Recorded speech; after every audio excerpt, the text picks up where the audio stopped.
Şəhid şəkillərinə toxunmayın. O şəkillərə baxanda hansısa ana təsəllisini tapır. Analar var deyir ki, oğlumun şəklinə toxunsalar həmin gün ölərəm. Çünki deyir, mən o yolu keçəndə oğlumun şəklini görəndə elə bilirəm ki, o sağdır, o yaşayır. Və bugün hansısa icra başçısının qəhrəman oğul görmək xoşuna gəlmir. Niyə?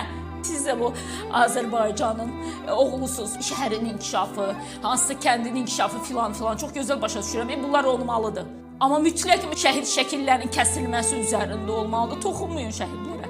Bugün uşaqlar var, şəhidlər xiyabanına gedib, ata mən gəlmişəm deyib, məzar daşlarını qucaqlayırlar. Toxunmayın şəhidlərə. Qoyun müqəddəs nəyimizsə qalsın bizim.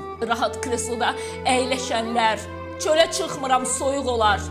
Atanın balası, necəsən, yerin rahatdır deyənlər zaten anlamaz ki, şəhid nə deməkdir.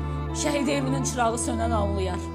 İki balası eyni vaxtda dünyasını dəyişmiş gətirilən ana, ata anlayar. İcra hakimiyyəti başçılar, ürəyiniz mi ağrıyır yol gedə-gedə şəhidlərimizə baxanda?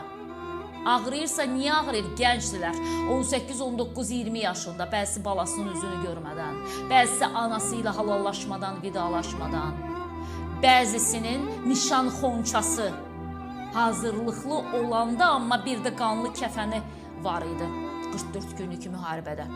Onları mı düşünüb ürəyiniz ağrıyır, yoxsa şəhid şəkillərini ərazidən götüzdürüb orada böyük bir supermarket tikdirmək istəyirsiniz, orada böyük bir mağaza tikdirmək istəyirsiniz, qəhrəmanlarımızı unutturmağa mı çalışırsınız? Onlar qayıtmayacaqlar bir daha geri. Amma onlar əbədi qalacaqlar Azərbaycan tarixində. Niyə?